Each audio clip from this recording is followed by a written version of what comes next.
പുത്രൻ എന്ന് വിളിക്കപ്പെടും. ആ ദിവ്യ സന്ദേശം നമുക്ക് മുമ്പിൽ അറിയിച്ച ഗബ്രിയേൽ മാലാഖ.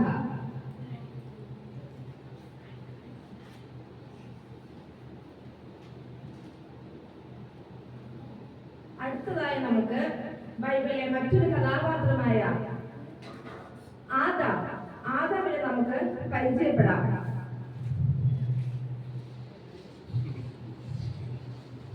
ദൈവം തന്റെ സ്വരൂപത്തിൽ സൃഷ്ടിച്ച ആദാം, ദൈവത്തിന്റെ തേജസ് അവൻ നഷ്ടപ്പെടുത്തിയെങ്കിലും മനുഷ്യനെ സ്നേഹിച്ച് അവനെ വീണ്ടെടുക്കാനായി ദൈവം വീണ്ടും പാപയാഗമായി.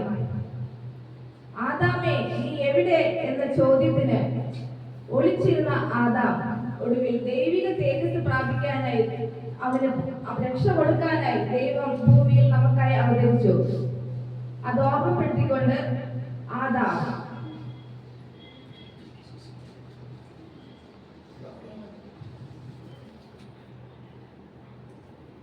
അടുത്തതായി നമുക്ക് ബൈബിളിലെ ഒരു വീരപുരുഷനായ മോശയെ പരിചയപ്പെടാം. മിസ്രയീം ജനത്തിന്റെ വിടുതലിനായി ദൈവത്തിൽ നിന്ന് 10 കൽപ്പനകൾ പ്രാപിച്ച് ദൈവജനത്തിനായി ഏൽപ്പിച്ചു കൊടുത്ത മോശ, മിസ്രയീം നിക്ഷേപങ്ങളെക്കാൾ ക്രിസ്തുവിന്റെ നിന്ന വലിയ ധനമെന്നെത്തിക്കൊണ്ട് മോശ നമുക്ക് മുമ്പിൽ ഒരു മാതൃകാ പുരുഷനായി ഇന്നും നിലനിൽക്കുന്നു. അടുത്തതായി രൂത്തും നവോമിയും. നമുക്ക് എന്നും മാതൃകയാക്കാവുന്ന ഒരു അമ്മായിയമ്മ മരുമകൾ സ്നേഹമാണ് രൂത്തും നവോമിയുടെ ചരിത്രത്തിലൂടെ നമുക്ക് കാണാൻ സാധിക്കുന്നത്.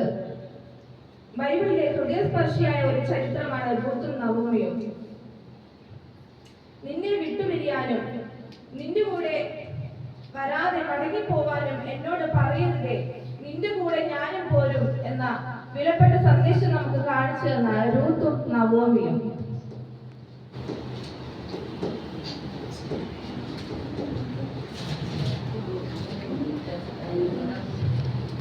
അടുത്തതായി നമുക്ക് ബഹുജാതികളുടെ മാതാവായ സാറയെ പരിചയപ്പെടാം. ബഹുജാതികളുടെ മാതാവ്, പ്രായം കഴിഞ്ഞിട്ടും ദൈവത്തിന്റെ വാഗ്ദത്തത്തിനായി കാത്തിരുന്ന് വാഗ്ദത്ത നിവൃത്തി പ്രാപിച്ചവൾ. തന്റെ പ്രായത്തിലും അവൾ ദൈവിക വാഗ്ദത്തത്തിനായി കാത്തിരുന്നു. നമുക്ക് എന്നും മാതൃകയാക്കാവുന്ന ഒരു വിലപ്പെട്ട സ്ത്രീരത്നമാണ് സാറ.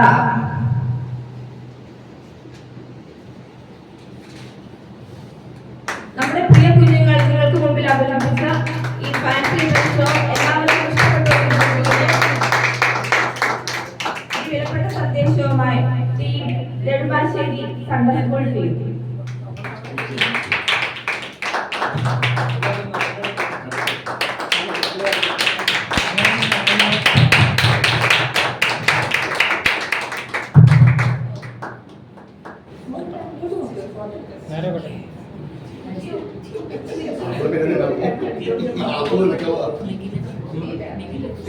ആ